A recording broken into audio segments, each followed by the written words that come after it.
حضرت عبداللہ بن عتیق کہتے ہیں میری پنڈلی ٹوٹ گئی تھی، تو نہ تو اس دور میں پلستر ہوتا تھا، نہ آپریشن ہوتا تھا، اور نہ ہی چڑھانے والا بابا ملتا تھا، یہ کام تو تھے نہیں۔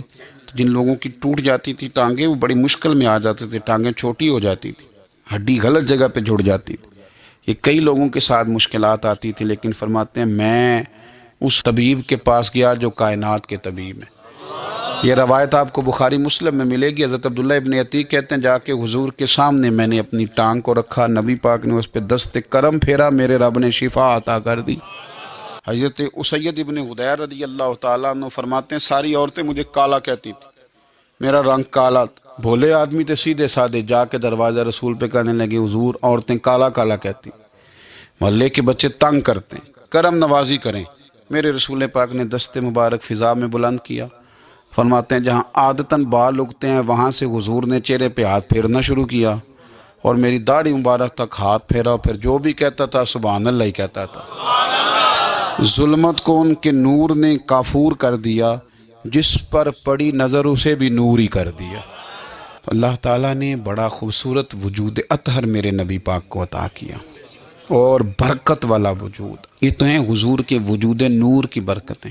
آج کس چیز کی برکت ہوگی؟ آج ہمارے گھروں میں ذکر رسول کی برکت ہوگی۔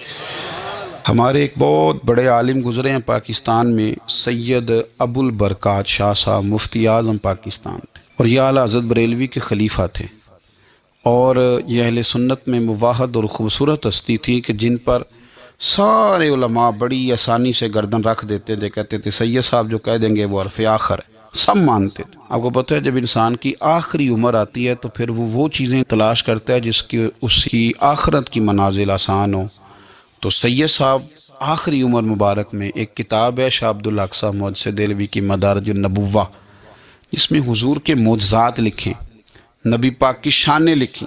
آخری عمر مبارک تھی، وہ چارپائی پہ لیٹے رہتے تھے، صاحب فراش تھے، علیل تھے، تو وہ لوگوں سے کہا کرتے تھے کہ مجھے نا وہ نبی پاک کے معجزات سناؤ، اس سے میرا دل ٹھنڈا ہوتا ہے۔ وہ کتاب لے آؤ مدارج النبوہ، میرے پاس بیٹھ کے پڑھو، تم جب حضور کے معجزات کا ذکر کرتے ہو تو اللہ تعالیٰ میرے دل کو سکون عطا کرتا ہے۔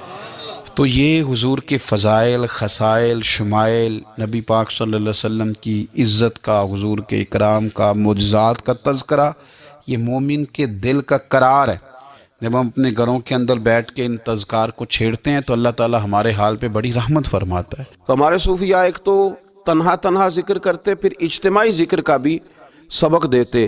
رسول اللہ صلی اللہ تعالی علیہ وسلم نے فرمایا جب کوئی قوم اللہ کے ذکر کے لیے بیٹھتی ہے تو فرشتے انہیں گھیر لیتے ہیں، رحمت انہیں ڈھانپ لیتی ہے، اور حضور فرماتے ہیں ان پر سکینہ اترتا ہے، اور وہ ایک جماعت میں بیٹھ کے اللہ کا ذکر کر رہے ہوتے ہیں اور اللہ فرشتوں کے سامنے ان کا تذکرہ کرتا ہے۔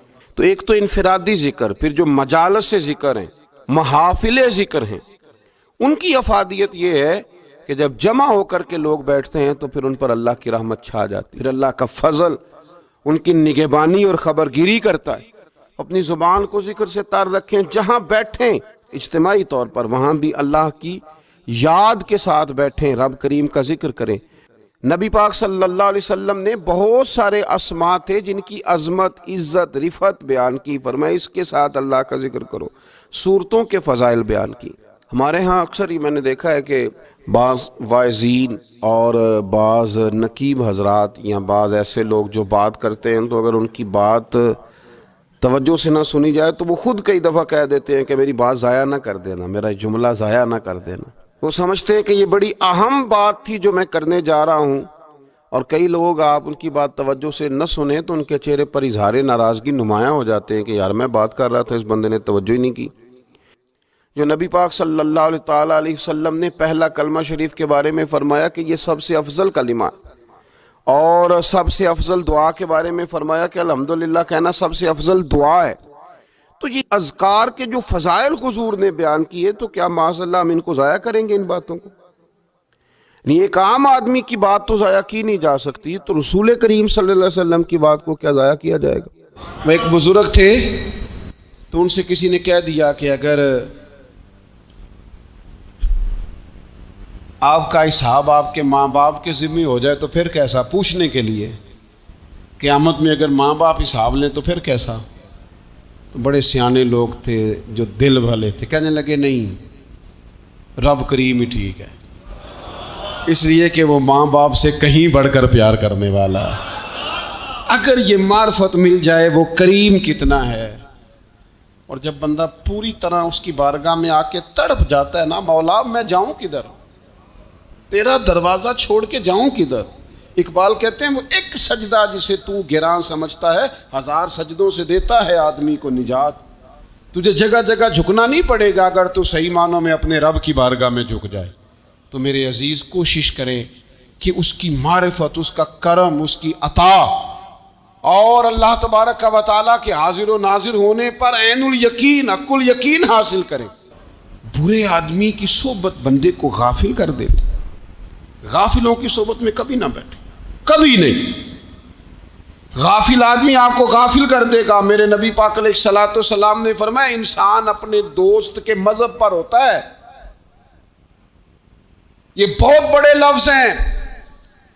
فرمایا المرء علی دین خلیلہ، انسان اپنے دوست کے مذہب پر ہوتا ہے۔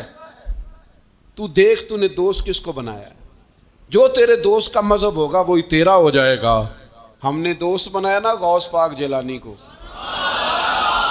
ہم نے یاری لگائی ہے نا داتا علی اجمیری سے، ہماری نسبت ہے نا معین الدین اجمیری سے، ہمارا تعلق ہے نا بہاؤالدین زکریہ ملتانی سے، ہمارا رشتہ ہے نا حضرت مجدد الفسانی سے، ہم ماننے والے ہیں نا اعلیٰ حضرت بریلوی کے، ہمارا تعلق ہے کبھی جماعت علی سے کبھی مہر علی سے، ہمارا ان سے تعلق ہے تو صبح شام ہماری زبان پہ رہتا ہے بالغ العلا بکمالہ کشف الدجی بجمالہ حسنت جمیع خصالہ صلو علیہ وآلہ۔ ان سے تعلق جڑا ہے نا تو کئی دفعہ تنہائیاں تڑپا دیتی ہیں اور تڑپ کے کہتے ہیں آج سکھ متراں دی ودھیری ہے، آج سکھ متراں دی، سکھ کہتے ہیں اڈیق کو، متر کہتے ہیں محبوب کو۔ اج سکھ متراں دی بدھیری ہے، اے کیوں دلڑی اداس گھنیری ہے، لوں لوں وچ شوق چنگیری ہے، اج نینا لائیاں کیوں جھڑیاں، سبحان اللہ سبحان اللہ سبحان اللہ۔ پہلے کہتے ہیں سکھ متراں دی بدھیری ہے یعنی اداس ہوں، پھر حضور کے جلووں پہ نظر کرتے ہیں، کہتے ہیں سبحان اللہ سبحان اللہ، ماں اجمل کا، ماں احسن کا، ماں اکمل کا، اور پھر فوراً کہنے لگے او کتھے مہر علی، او کتھے مہر علی، کتھے مہر علی تے کتھے تیری سنا۔ اب دیکھو مشتاق اکھیں کتھے جاڑیاں، بلغ العلا بے کمال کشف الدجی بے، اور میرے اعلیٰ حضرت کہنے لگے سرور کہوں کہ مالک و مولا کہوں، باغ خلیل کا گل زیبا کہوں تجھے، تیرے تو وصف عیب تناہی سے ہیں بری، حیراں ہوں میرے شاہ میں کیا کیا کہوں تجھے۔ غافل آدمی کی علامت ہے برے لوگوں کی صحبت میں، خبردار ان کے پاس نہ بیٹھنا جن کے پاس بیٹھنے سے تمہارے دلوں میں اولیاء اللہ، اللہ کے بندوں کی عداوت پیدا ہو۔ خبردار خبردار ان کے پاس نہ بیٹھنا جن کے پاس بیٹھنے سے تمہارے دلوں میں حضور کی اولاد پاک کے بارے میں شک پیدا ہو۔ خبردار اس شخص کے پاس نہ بیٹھنا جو امام حسین ابن علی کے بارے میں کوئی کمزور بات کرتا ہو، بچنا۔ خبردار اس سے بچنا جو حضور کے صحابہ کے بارے میں بات کرے، بچنا بچنا اس سے۔ جو سیدنا ابو بکر صدیق کے بارے میں کوئی، دیکھو کیا مقدر ہے صدیق و فاروق کے، جن کے گھر ہی رحمتوں کے خزینے میں، بھلا کیا کہا نبی پاک، حضور نے فرمایا میرے اوپر جس نے نیکی کی تھی بدلہ دے دیا ہے۔ یہ جو میرے ابو بکر صدیق ہے نا،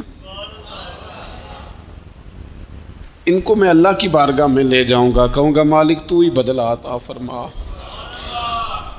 ایک ہاتھ میں جناب صدیق کا ہاتھ پکڑا, ایک میں حضرت عمر کا ہاتھ پکڑا, اور حضور مسجد نبوی سے باہر آ رہے ہیں.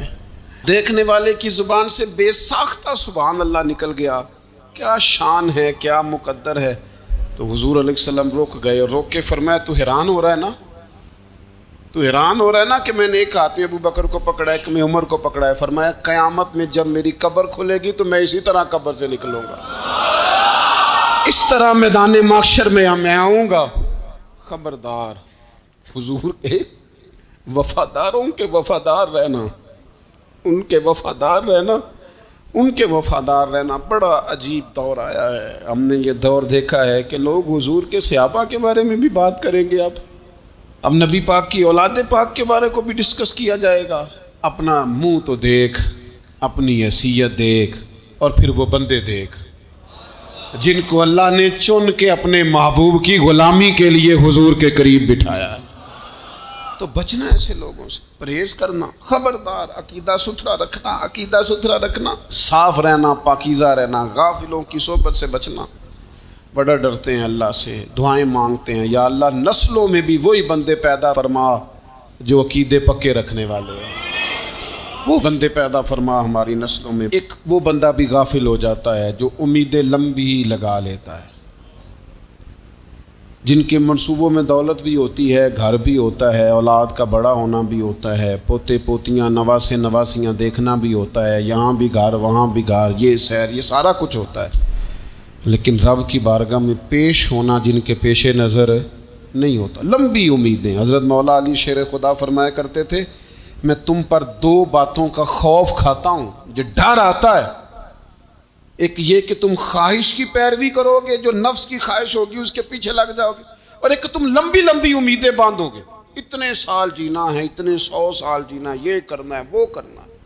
منصوبہ بندی کریں مستقبل کے لیے, وہ بری نہیں, لیکن تیاری رکھیں, تیاری رکھیں. اس بات کا بھی خیال رکھیں کہ اللہ کی بارگاہ میں حاضر ہونا. یہ غفلت کی چیزیں ہیں جو بندے کو غافل کر دیتی ہیں. جو لوگ اللہ کا ذکر نہیں کرتے وہ بھی غافل ہو جاتے ہیں, اور جو فضول باتیں زیادہ کرتے ہیں نا, ہنستے زیادہ ہیں. فَلْيَضْحَكُوا قَلِيلًا وَلْيَبْكُوا كَثِيرًا. قرآن کہتا ہے زیادہ رویا کرو, کم ہنسا کرو. نبی پاک علیہ الصلوۃ والسلام سے پوچھا تھا حضرت عقبہ بن عامر نے کہ یا رسول اللہ نجات کس چیز میں ہے؟ تو نبی پاک علیہ الصلوۃ والسلام نے فرمایا ایک تو اپنی زبان قابو میں رکھو, دوسرا فرمایا اپنے گھر میں ٹھہرے رہو, تمہارا گھر تمہارے لیے کافی ہو, فضول نہ نکلو گھر سے, اور تیسرا فرمایا اپنی خطاؤں پہ رویا کرو. کثرت کلام اور فضول کلام اور بلا وجہ بندے کو غافل کرتا ہے, دل کو سخت کرتا ہے. یہ چند چیزیں ہیں جو انسان کو غفلت میں ڈالتی ہیں. اپنے آپ کو ان چیزوں سے بچائیں اور غفلت کو توڑیں. آپ کے ذمے, میرے ذمے جو حقوق العباد ہیں ان کا پتہ کریں, جو اللہ رسول کے حقوق ہیں ان کی خبر دیکھیں. ہماری جو ذمہ داریاں ہیں ہم کس طرح انجام دے رہے ہیں اس پر توجہ کریں. اپنے معاملات کو ٹھیک کریں. ہم انسان ہیں, کوتاہیاں تو رہ جائیں گی, لیکن جب کوشش کریں گے تو پھر رب تعالیٰ مدد بھی فرمائے گا. ایک بات اور کرنی ہے, ایک تو میں نے عرض کیا غفلت کو توڑنا, ایک دوسری بات قرآن مجید کا ایک سبق اور. جب غفلت توڑنی ہے تو پھر لازمی طور پر ایک کام کرنا پڑے گا. میں نے یہ عرض کیا تھا کہ پلاننگ نہیں کرنی, فیصلہ کرنا ہے. تو فیصلہ کرنا ہے تو کرنا کیا ہے؟ پھر قرآن حکیم نے سورہ بقرہ میں کہا فاستبقوا الخیرات, یعنی تم نیکیوں کی طرف دوڑو, جلدی جلدی نیکیاں کرو, فٹافٹ, دیر نہ کرو. فٹافٹ سے مراد یہ نہیں کہ نیکی جلدی جلدی کر جاؤ, یعنی ٹال مٹول نہ کرو خیر کے کام میں. کل کریں گے, پرسوں کریں گے, عمرہ کر رہے ہیں پھر نیکی ہیں, حج کر رہے ہیں پھر نیکی ہیں, بچے بیال ہوں پھر میں نیک ہوں. یہ تھوڑا سا یہ کام ٹال مٹ. فاستبقوا الخیرات, نیکیوں کی طرف دوڑو, جلدی کرو.